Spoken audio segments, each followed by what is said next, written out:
可能大家都经历过，但是又不是特别容易去察觉到的一个事情啊，就是情感负债。当你的爱变成了一种没有回报的投资。听起来很有意思。那我们就直接来看看这个情感负债到底是怎么形成的，对，怎么把我们困住的。对，咱们先就是来聊一聊，就是为什么我们要聊这个事情啊？就是这个情感负债这个事情到底在现在的亲密关系当中有多么的普遍，或者说有多么的值得我们去深挖。就是有很多人他会觉得说，我在这个感情里面付出了一切，但是我好像得不到同等的回应。那这个其实就是我们现在要说的这个情感负债。它其实是一个新自由主义的价值观和一个情感表演的文化交织在一起的一个非常复杂的一个东西。对，就是有一些社会学家他们甚至会说，就是我们现在的这个情感已经被市场的动态所捕获了，就是它变成了一种投资。对，那你在计算你的风险、计算你的回报的时候，你就会有这种情感的账目。对，但是这个账目呢，往往又是不平衡的，所以就会让你陷入一种不断的要去牺牲自己，不断的要去追逐一个没有办法实现的理想的这样的一个。哇，听起来真的好可怕，就是尤其是当你自己都没有意识到你在这样一个循环当中的时候。对，更可怕的是，就是在这样的一个不对等的关系里面，有一方他是完全没有意识到这个失衡的，他甚至会觉得说这一切都是因为我爱你我才会这样。对，就是他会有很多的这种应该，对，就是爱应该是怎么样的，然后他就会用这些应该来绑架自己，对，继续的在这个单向的关系里面去消耗自己。所以我们今天就是要聊一聊这个事情到底是怎么形成的，我们怎么样能够打破这个循环，重新找回真正的自由的双向的爱。我们就来聊一聊，就是这个情感负债到底是怎么形成的？为什么我们会陷在这样的一个不断的付出，但是又没有办法得到回报的这样的一个循环当中？我觉得这个跟我们现在的这个文化是息息相关的。就是我们现在的这个所谓的情感资本主义，就是新自由主义的这种价值观，它已经非常深刻的渗透到了我们的亲密关系当中。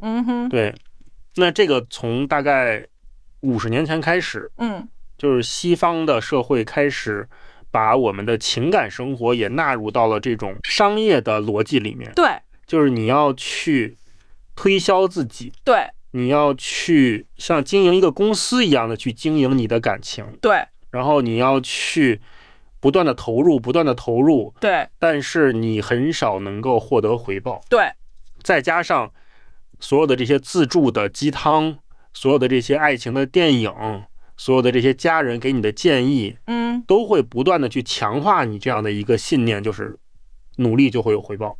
在爱情里面也是这样的，付出就一定会有回报。对，这个观念真的太深入人心了。对，所以很多人就会在这个里面不断的去轮回，找不到头。对，所以就是你会不断的去揣摩对方的需求，不断的去妥协自己，对，把自己变得越来越小，来维持这样的一个情感的幻想。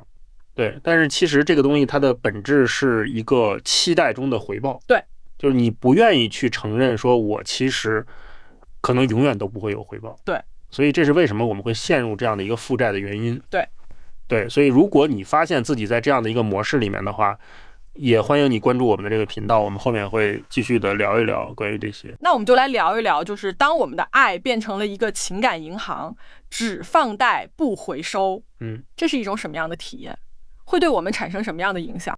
就是你会不断的去单方面的去输出你的爱、你的耐心、你的关怀，对，但是你完全没有任何的保障说对方会给你回报，对，甚至对方都没有跟你要过这些东西，对，他都不珍惜这些东西，对，那你就会陷入一种不断的付出、不断的付出的这样的一个循环，对，然后你还会有这种情感的账目在你的心里面不断的累积，对，但是其实你永远都没有办法让对方来存款。对，这个模式听起来真的让人挺无力的。对，更可怕的是你会把这个东西合理化。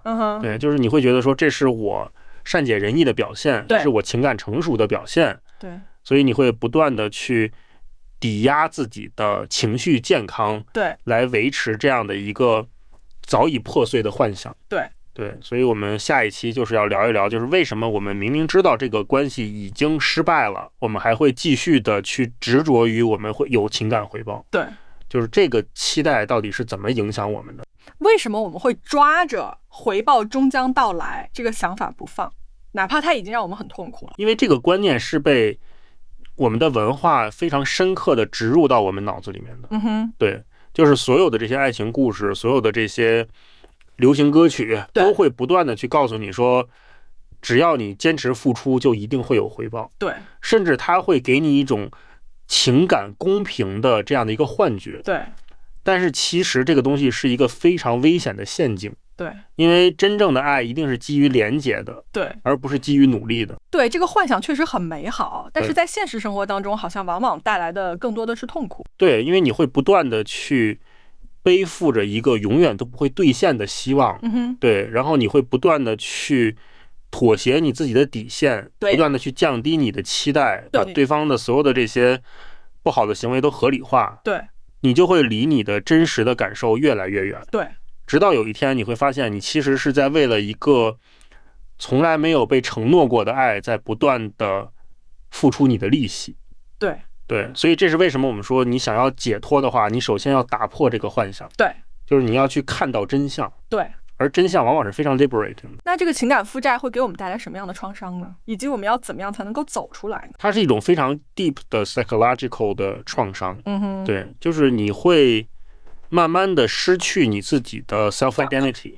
对，你会觉得说，我只有不断的去牺牲我自己，我才能够值得被爱。对，然后你会把痛苦当成是爱的一个证明。对，你会陷入一种持续的焦虑和自我怀疑当中。对，你会变成一个情绪的奴隶。哇，听起来真的好沉重啊！就是这种东西会一点一点的把你吞噬掉。对，更可怕的是这个东西它是藏在非常看似平和的表面下面的。对，就是你为了维系这样的一个关系，你会不断的去压抑你自己的痛苦，但是你越这样做，你就越远离了你自己的真实的需求。对，所以你要走出这个东西，你首先要去承认这个债务并不属于你。对，就是你要把你的情感的主权拿回来。对，对，所以如果大家觉得这个东西跟你很共鸣的话，也推荐大家可以去看一下我的那2本电子书。里面有更深入的讲到一些关于如何去打破这样的一个模式的一些。那我们怎么样才能够从这样的一个情感负债的循环当中走出来，重新去学会真正的去爱和被爱呢？我觉得首先就是你要去认识到你现在所处的这个情感的模式，它的本质是什么。对，就是你要去看到你现在所执着的这个爱，其实可能只是你自己的一个投射。对，是你自己内心的一个需求感。对，然后你要去看到，就是真正的爱，它是一种流动的，对，双向的能量的交换，对，而不是一种交易，对，不是一种索取。对，这个真的需要很深刻的去反思，才能够意识到这些东西。对，因为我们很容易把我们的单向的付出当成是一种美德。对。